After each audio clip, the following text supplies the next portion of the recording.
magandang umaga po sa inyong lahat at nandito na po tayo sa impormasyon pangkalusugan at dalawa na kami. Akala ko mag-isa ako. Anyway, maraming salamat at meron na tayong 6 million. Oo. Pakidagdagan naman, mga 10 million pwede na. Oo. Hindi, 4 lang kasi naka-in na kami dalawa. Anyway, maraming salamat. Ang importante, nandito na tayo. At umpisahan na natin. At gusto ko nang batiin ng mga taga-North, South, East, and West. corners ng ating simbahan. Hello po kayong lahat dyan. At maraming salamat. At gusto ko agad batiin ang mga maligaya, kaarawan, Ma'am Jenny Mandeoya. Hello po.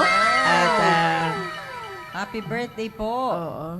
At siyempre, sa lahat din ng may birthday, maaring hindi namin nalalaman. Pero parang sino yung sinabi ni Hener? May 21. Si Cecil. Oo. Belated. Happy birthday. At sige. Bati ka muna. Magandang maalinsangang umaga po sa inyong lahat. Grabe. Napakainit po ang panahon. Sabi nga, aabutin ng 45 degrees centigrade ang heat index. Kaya mag-ingat po. Lalong-lalo na po yung mga vulnerable population, yung mga seniors po, yung mga may sakit. Huwag kayong lalabas mula 10 ng umaga hanggang 4 ng hapon. Kasi ito po yung pinakamainit. Kahit na sabihin nyo na kaya nyo po yung init, baka hindi kaya ng katawan nyo, sa isip lamang po. Madali po kayong ma-dehydrate, hindi lamang po, nakakasunog talaga ng balat, yung 45 degrees centigrade. Ako May dagdag nararamdaman pang ko eh. humidity. Yan. Nararamdaman ko talaga parang inaapoy ako ng lagnat. Kasi kung may lagnat ka, 38, 39 Oo, pero yun 40, kinukumbulsyon na yung bata, 45 pa. Kahit sa loob po ng sasakyan, kahit pa fully air-conditioned yung kasasakyan, pag tumigil po sa stoplight, ramdam na ramdam nyo po yung init. At iba yung pakiramdam mo paglabas po ng sa labas po ng sasakyan. Kaya, ingat-ingat po. Kung wala naman po talagang importanteng pupuntahan, ay huwag ko yung magbabad sa araw. Ito, yung mga nag-area, ramdam na ramdam nyo po yun. Talaga naman, napakainit. Kaya yung shesheran mo, mainit din ang ulo. Parang mas mainit ang ulo din yung nag-share kasi talagang sasagutin ka ng pabalang. Pero yun ang natin challenge sa area. Mainit man ang ulo nila, huwag tayong patatalo sa init ng ulo. Okay. At yun, wag nating kakalimutan ang tubig. Tubig. Palagi tayong may Keep dala. hydrated po. Oo. Kasi, at saka yun, ang nakakatuwa kasi, sabi ng isa, madalas kong marinig yan, ayaw kong inom ng tubig kasi ihirin ako ng ihi. Ay, nako. Siyempre, saan po ilalabas yun? At ibig sabihin, malusog po kayo kung umiihi kayo. Aba, may problema na kayo kung inom kayo ng inom, tapos hindi naman na kayo umiihi. Delikado na po yun. Batiin din natin si Ma'am Beng. Magandang umaga, Ma'am Beng. Parang nagpa-fashion show dito sa harap namin. Oo, tsaka talagang timing dahil kukuha siya ng tubig. Oo, pero ang tingin ko nagpaparamdam, parang gusto niya magpamerienda sa atin. Tuwang-tuwa si Sir Romero. Paki lang, Beng, kasi yung tubig namin dito wala pa. Oo. Anyway, maraming salamat at batiin mo na nga, medyo, bakit ganyan ang... Magandang umaga po sa mga ka-area namin, mga taga-Southeast. Ang dami-dami pong mga taga-Southeast. Parang wala akong nakikita. Ha? Oh, kumusta yung mga taga Southeast? Talagang busy-busy po kayo. Wala na pong pasok yung mga estudyante. Sige na, makinig naman kayo para naman ma-encourage kami dito. May mga natapos na mga nagbalikatan. Nasaan sila? Baka nasa area sila, Oo, busy-busy nasa sila. Oo. At Andyan batiin sila. din natin si Ma'am Valerie Lopez. Grabe, At, talaga naiinitan ako. Grabe. At syempre, batiin din natin si Ma'am Helen Kapundan. Hello, Ma'am. Ang ating ever-faithful na viewers. Masugid na sumusubaybay. Magandang umaga po. Puro kay Ma'am Helen Papundan eh. Oo nga. Kay Ma'am Blessy Me. Kay Ma'am Jenny. Happy birthday po. Happy birthday po, Ma'am Jenny. Yan. Si Ma'am Leticia Aranda. Good morning po. Yan sila. Aabot pa ba yung padadala ni Ma'am Jenny? Ma'am Jenny daw, aabot pa daw pa. Pwede naman kasi makigit isang Dito oras pa kami tayo. nagla-lunch ni Eugene eh. Wala yata wala kaming panghimagas. Ano Ay, ba? grabe, ang init. Sige, pasensya na po. Nang pakainit po talaga. Ma'am Letty Aranda, hello. Good morning, ma'am. Good morning daw, Ma'am Doc Eugene. Good morning po. Sige, mag-umpisa na tayo. Ganito lamang po. Mukhang mabilis po nating matapos yung ating pinag-uusapan. Kaya kahit po hindi na po connected sa ating pinag-uusapan, pwede po kayong magtanong. Lalong-lalo na po, napansin ko po ay karamihan po dito sa nakikinig ay mga young ones. Mga kababata namin. Kaya magtanong po kayo, ano bang mga karaingan ng mga young ones. Yeah. Meron na tayong father. Si Sir Abraham de Yayon. Sige, mag-umpisa na po tayo. Salamat sa tubig. Salamat sa tubig. Talagang kailangan natin ng tubig. At mauubusan tayo ng salamat. Mahal yan. PF natin yan eh. Oo. Kaya lang nalilate ang PF.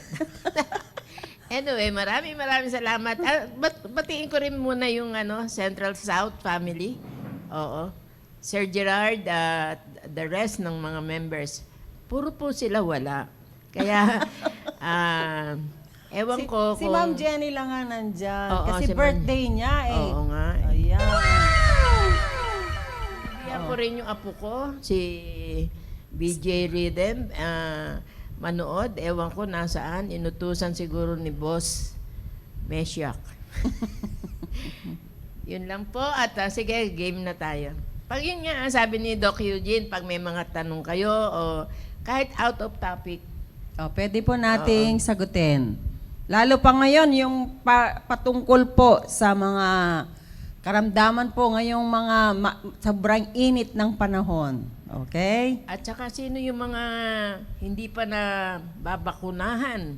Malapit Malapit na po ang deadline. hanggang bukas na lang po ito ay napakapalad po dito sa Taguig kasi bumili na talaga sila ng para sa flu vaccine. Hindi na sila hinintay yung galing ng DOH.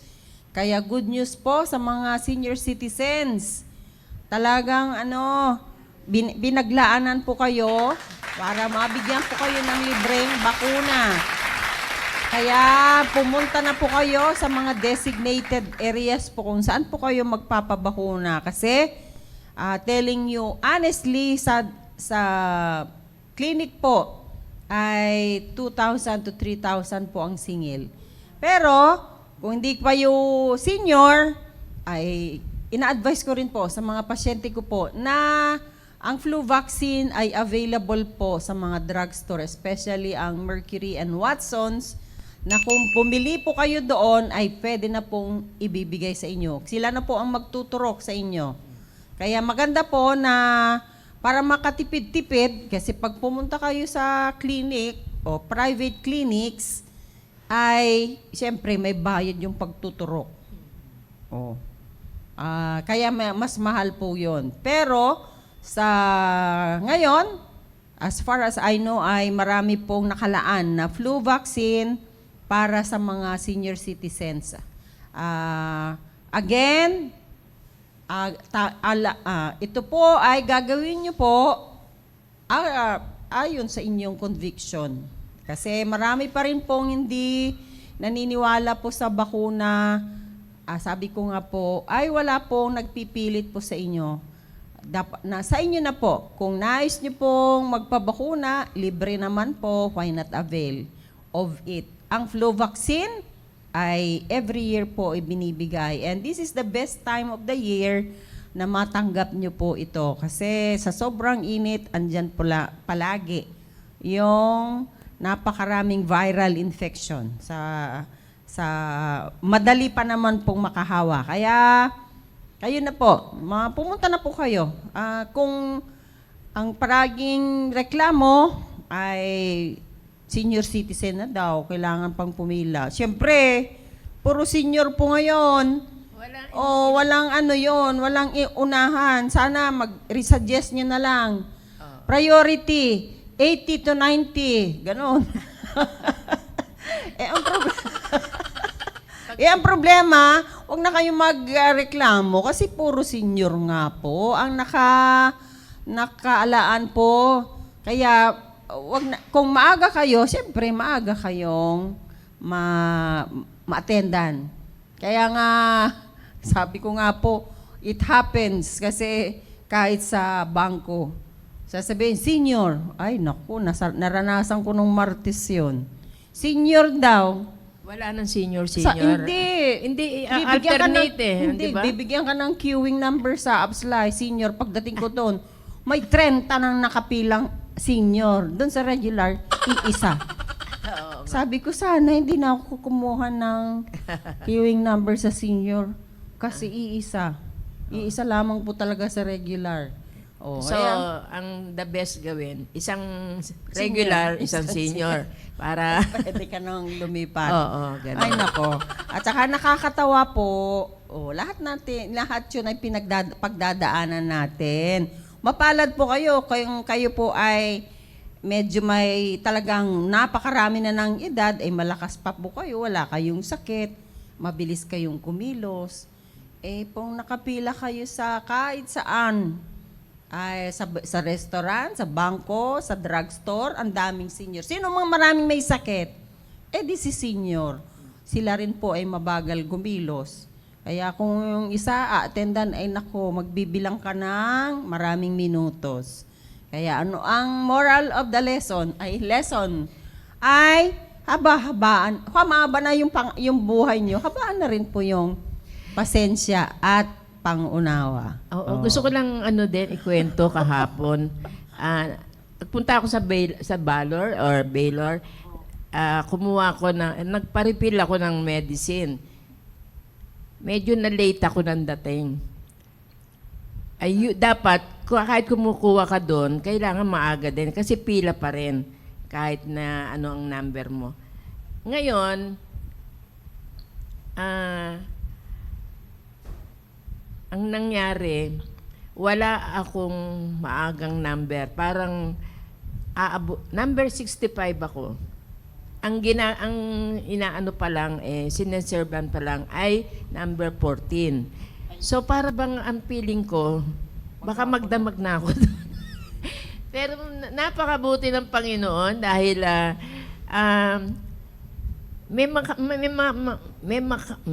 mayroon kang makikita mga kaibigan, mga kasamahan dati.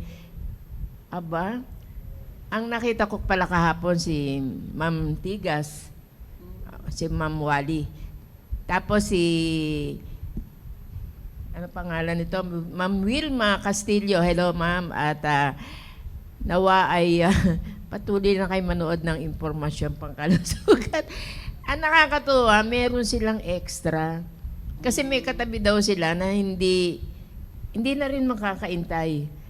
Binigay doon. Kaya ang Julie po ay maaga rin Yung mga ganun ba, medyo PR ka din.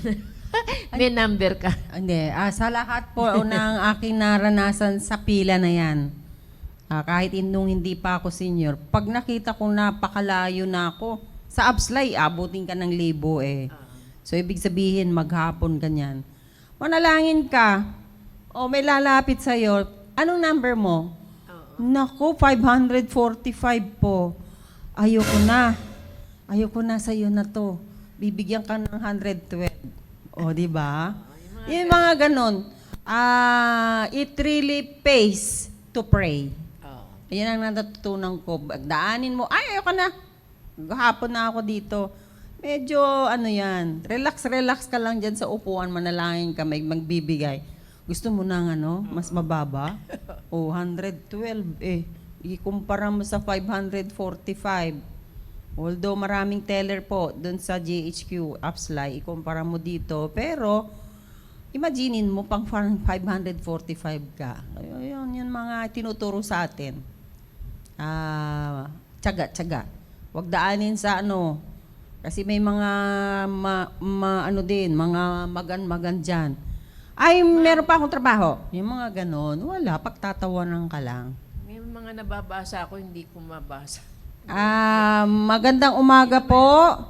Si Ma'am, Tyson? my ma'am o sir, Tyson Kerimit. Ang ganda naman. Ang totoo po ay hindi ko po talaga kayo kilala. Tapos, Kasi sir, teka, saan kayo? Si Reha? Rejo, Rejo? Ayabak, Bakaya, or Kabaya. Aya. I believe binaligtad yan, Kabaya. Okay. Watching program. Talaga po. Kumusta po ang Dubai? Ang sarap-sarap po siguro yung inyong yung kanilang Pistachio. pistachio. Hindi, yung popular na ngayon. Yun na nga po yun. Na matitikman nyo sa liyaw-liyaw. Mas natikman sa liyaw-liyaw. Anyway, salamat sa panonood nyo at nawa At ay... least meron na po kaming ilan? 8. Hindi naman, marami na Hindi, yan. may 12. Sige, magtuloy na tayo kasi baka mamaya pati sila maiinip na. Okay. Sige, good morning po sa inyo pong lahat. Sana tapusin niyo po itong programa natin bago kayo umalis para meron kaming binibilang. Okay, umpisa na tayo. Ay, tuloy na natin, Sir Junkie. Ulit, paalala po namin, ang ating pinag-uusapan ay food poisoning pa rin po. Napag-usapan na natin kung ano yung mga simptomas, kung paano nakukuha po ito. Ngayon, andito na po tayo sa treatment. Siyempre, kung may food poisoning, hindi naman pwedeng panunuorin natin, di ba? Yung unang-unang pinag-usapan natin ay hydration. So, alam na po natin, napag-usapan na natin last week. Ngayon, pag nagkaroon po ng food poisoning, meron po yung talagang grabe. Lalo na kung maraming bakterya po na napasok po or dahil sa kumain po kayo ng contaminated na pagkain, yung bakterya po na nandun bago nyo po kinain ay pwede pang mag-multiply po sa loob ng katawan natin.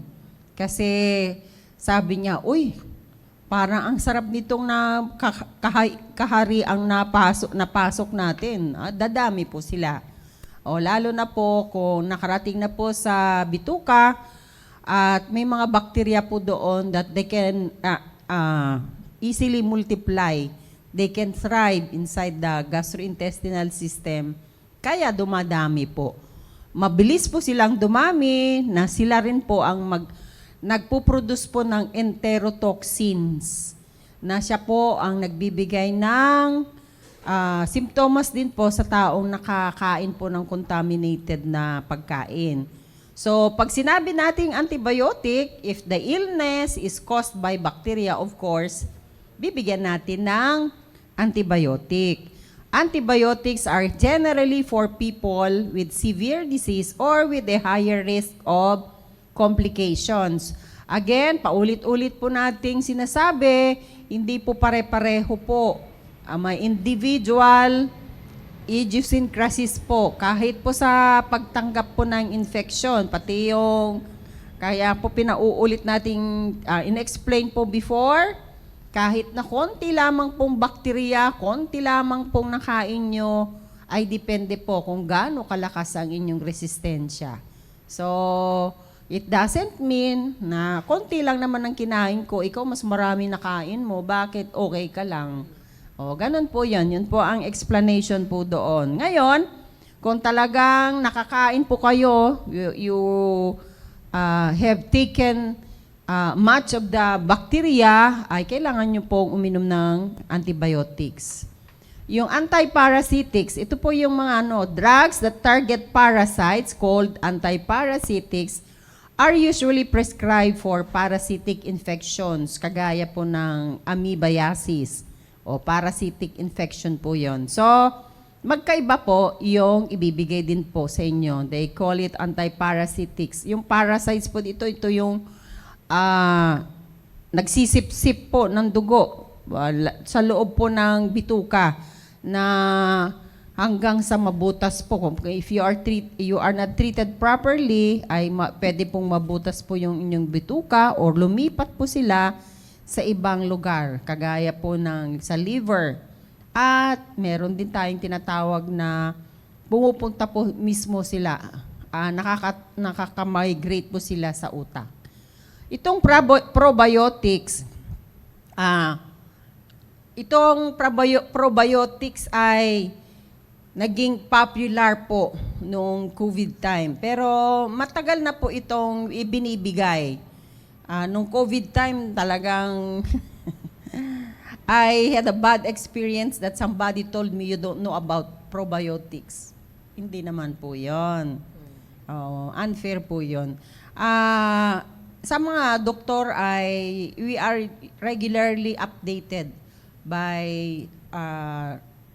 drug manufacturers. At saka sinasabi nila yung advantage of each supplement or antibiotic or anong klaseng gamot.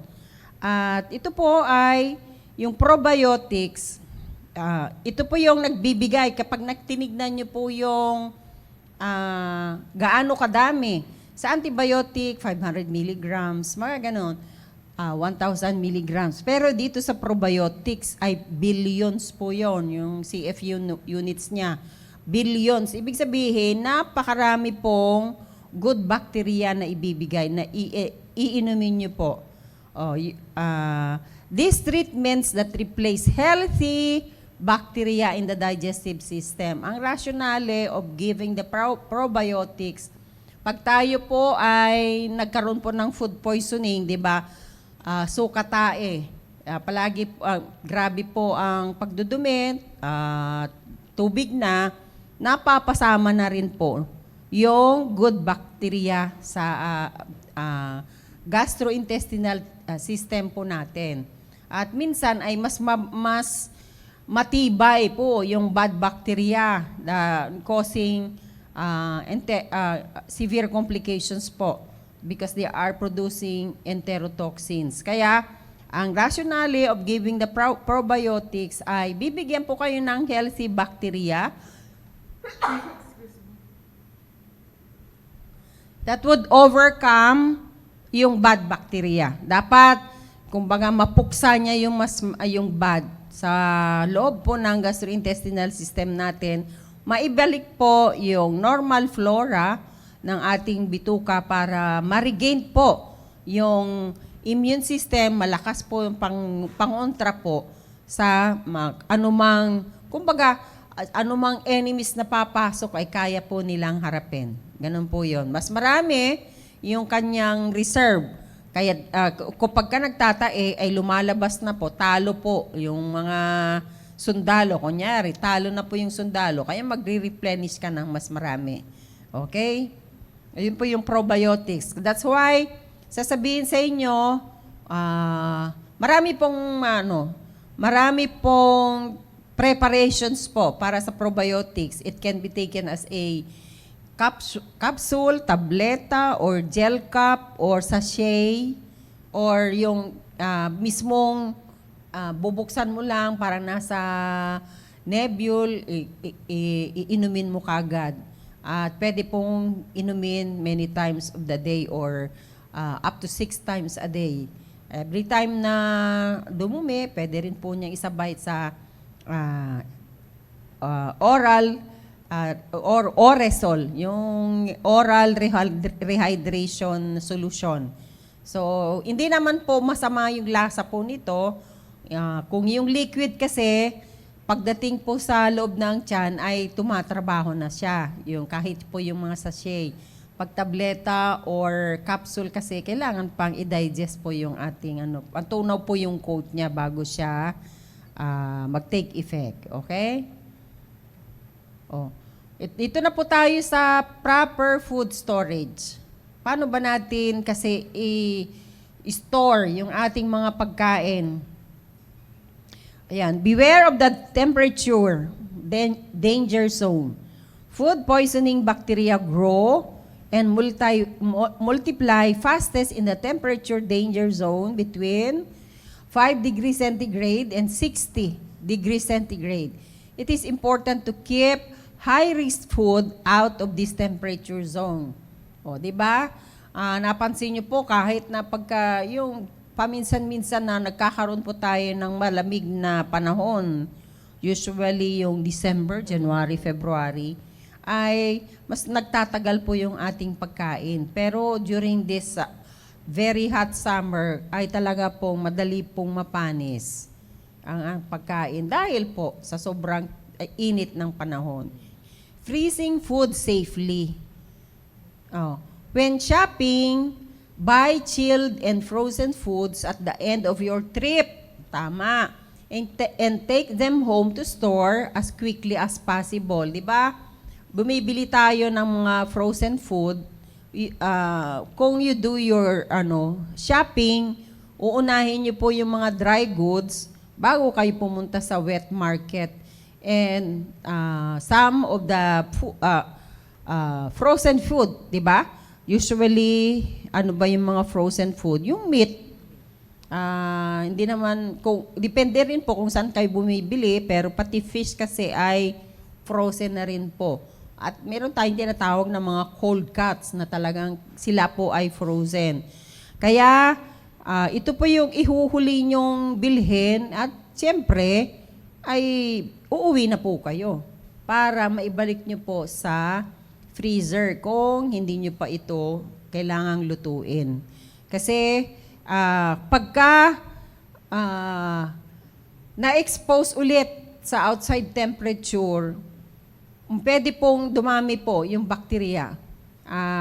Once na yung mga karne, once na po na hiwa-hiwa na po siya, bago po sila yung packaging po nila, andyan na po yun. Exposed na po talaga lahat sa bacteria, fungi, and viruses. Kaya lang, pagka na ilagay po sila kagad sa proper storage and yung temperature, ay hindi po dadami po yung bacteria na yon. Pero pag nagbago, ayan na naman po, para pong makakaarangkada po sila. So, pagdating nyo sa bahay, siyempre, kung alin po doon ang ibabalik nyo po kagad sa refrigerator, do it. Pero, pagka nakalimutan nyo, nakaligtaan nyo po yun, ay pwede pa rin pong lutuin nyo na kaagad. Huwag nyo nang ilagay sa ref, kasi sira na nga po yun. Kunyari, sa pagmamadali nyo, ma-realize nyo, ay hindi ko pala nailagay ito, lutuin nyo na lang. Huwag nyo nang ilagay sa ref. Okay? So, sabi dito, buy chilled and frozen foods at the end of your trip and take them home to store as quickly as possible. On hot days or for trips longer than 30 minutes, try to take an insulated cooler bag or ice pack to keep frozen foods cold.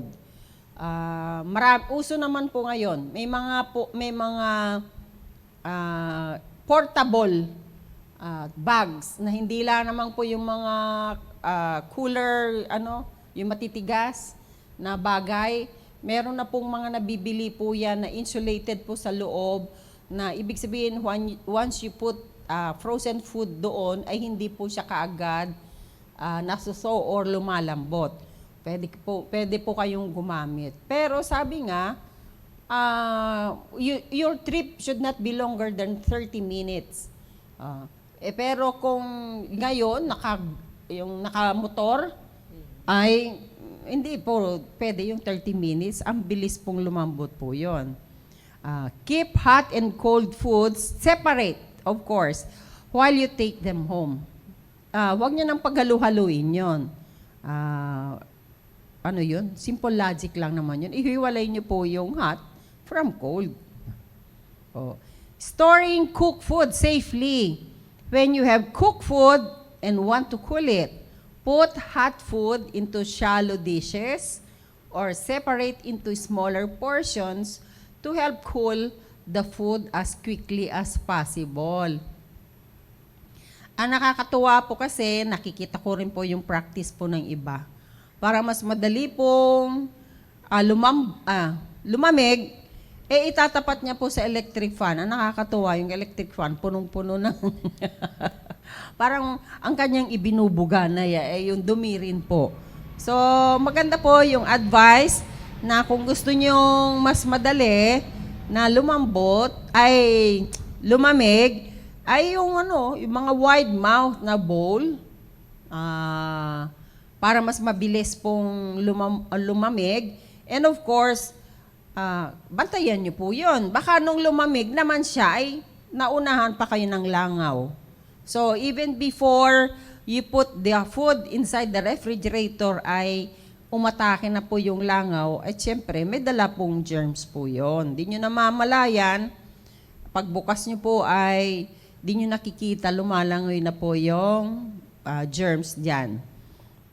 Don't put very hot food into the refrigerator. Wait until steam has stopped rising from the food before putting it in the fridge. Better yet, talagang malamig na po yan. Kasi mas mahirapan din po yung refrigerator nyo na nagpapalamig po ng mainit na pagkain. So, don't forget na kahit nagpapalamig po kayo ng pagkain, mas maganda pa rin po na lagyan nyo pa rin po yung takip. Hindi naman po fully na takip para lamang po ma-avoid nyo po yung pagpunta po ng langaw, especially so in places na maraming langaw. Pero pag hindi naman maraming langaw sa inyo, pero usually po, marami po ang langaw kung marami pong prutas sa paligid, lalo na yung mangga at papaya. Avoid refreezing thawed food.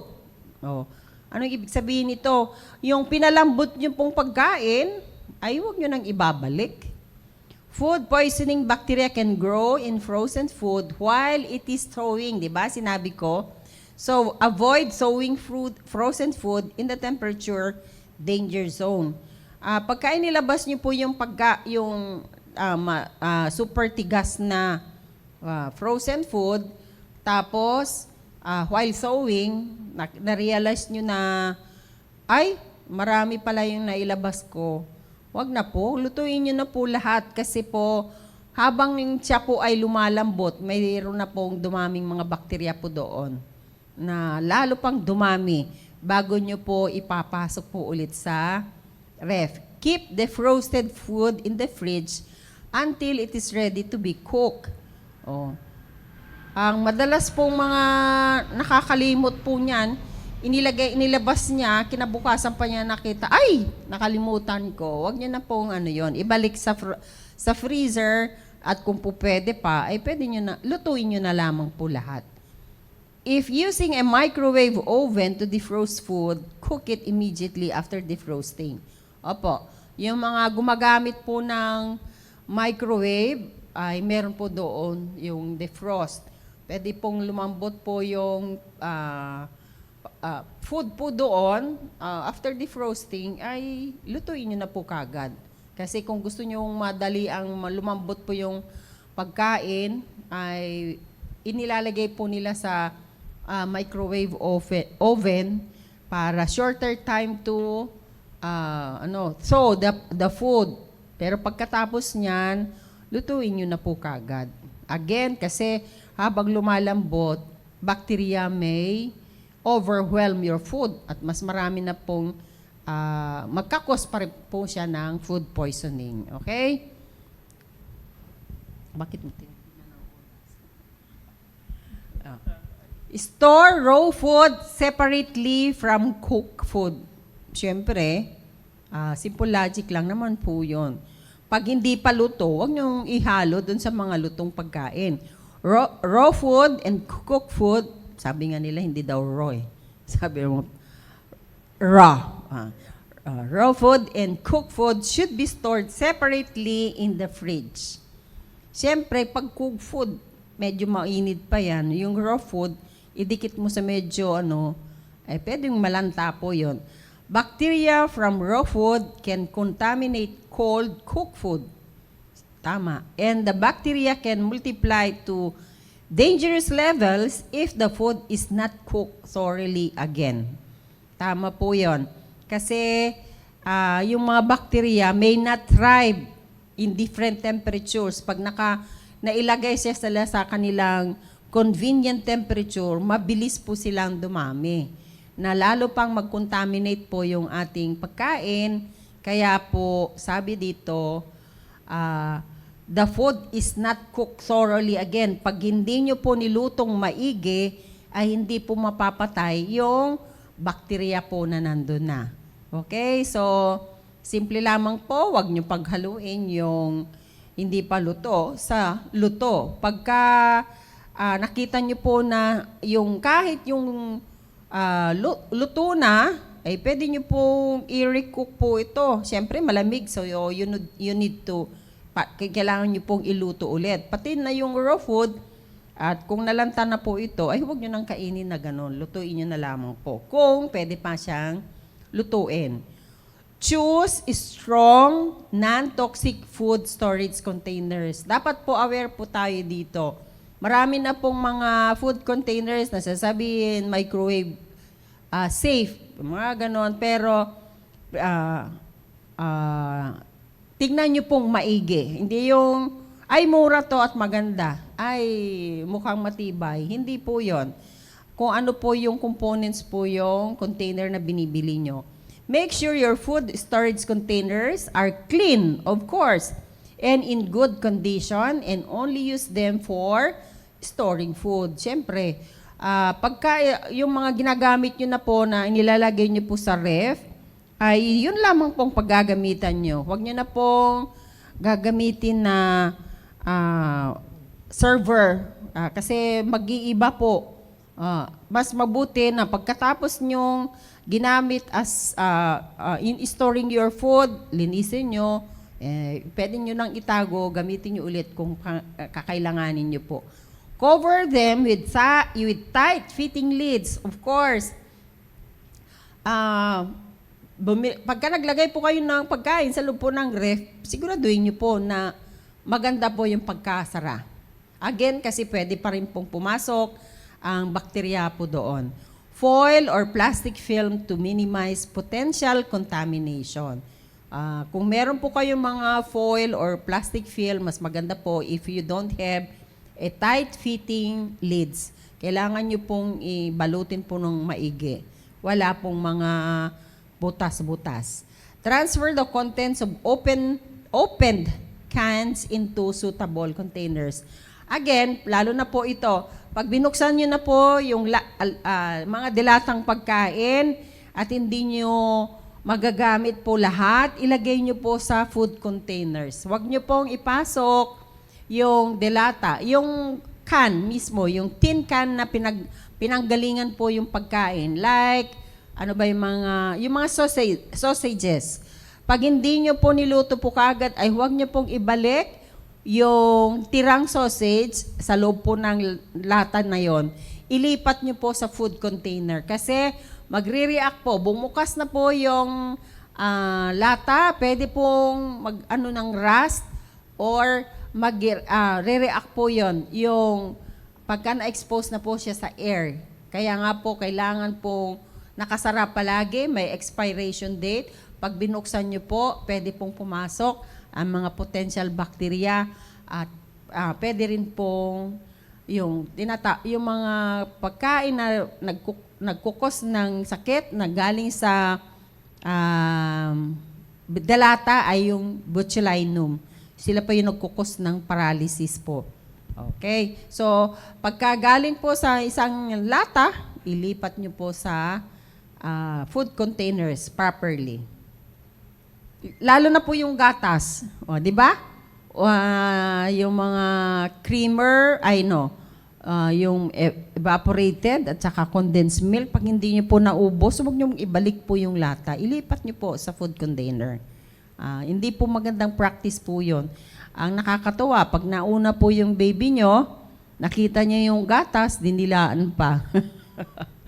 Or mas mabilis yung aso, ay lagot. So, mas maganda po na pagka alam nyo na hindi nyo naman po magagamit, ilipat nyo na po kaagad sa food container. If in doubt, throw it out. Siyempre, kung di kayo sigurado na safe pa po yung pagkain, huwag na kayong manghinayang. Kasi mas marami po kayong gagastusin kung kayo ay ma-ospital dahil sa kumain po kayo ng contaminated food. Samantalang, kung sabihin nyo, ay sayang naman to, ay hindi kasalanan ng food na nasira lang siya. Okay?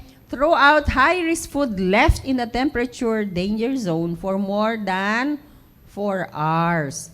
Don't put it in the fridge and don't keep it for later.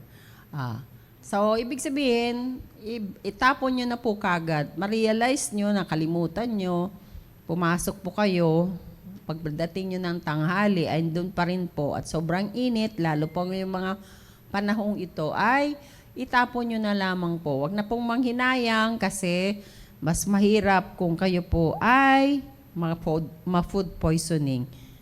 Pero sabi nga nila, marami pa rin pong mga Pilipino, lulutuin ko naman kaya lang, huwag nyo nang ibalik sa refrigerator. Tama, lutuin nyo na lamang po. Nang maigi. Kasi huwag nyo yung mga half-cook, lutuin nyo na po kagad. Tapos na.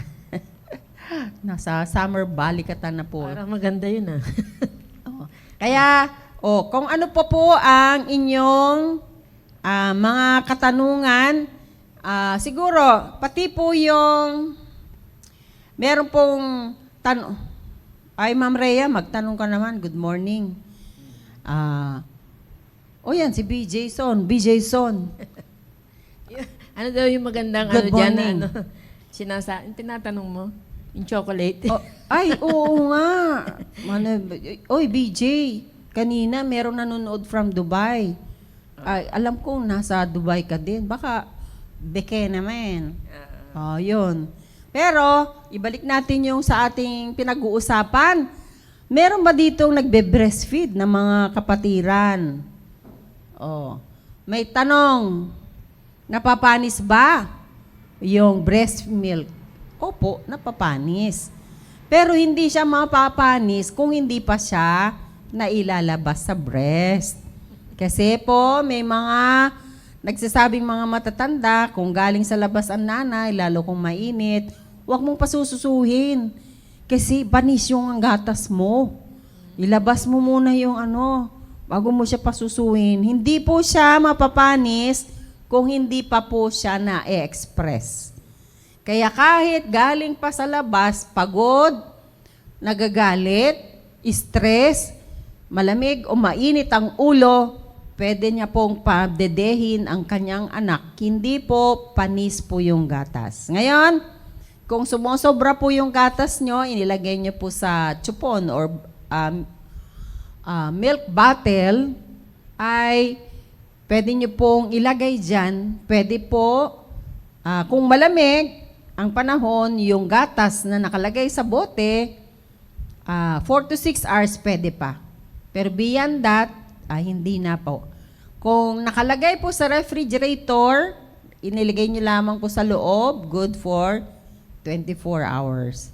Pero pagka inilagay nyo sa freezer, ay pwede pong 1 linggo. Pero ngayon mainit, sige, 5 araw.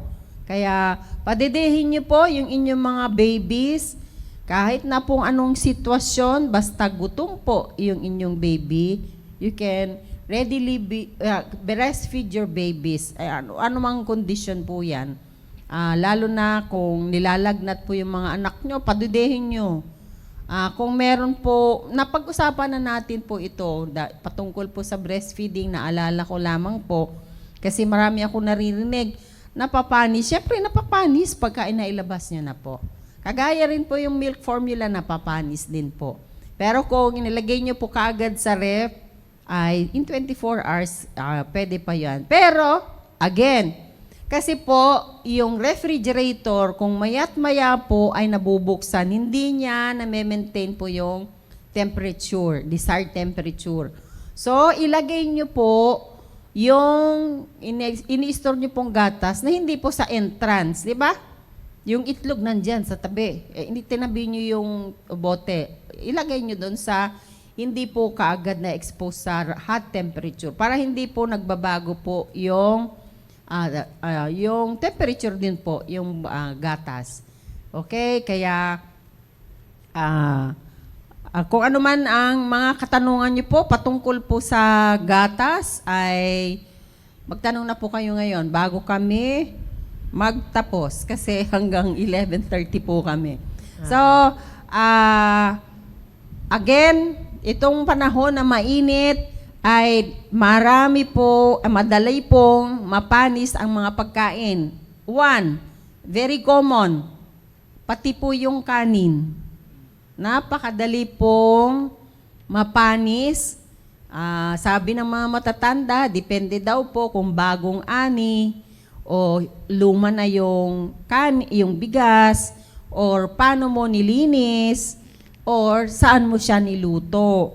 Basta ngayong mainit ang panahon, niluto mo man dyan sa rice cooker, sa kaldero, or special yung mga banga, basta sobrang init ay mas madali po siyang mapanis.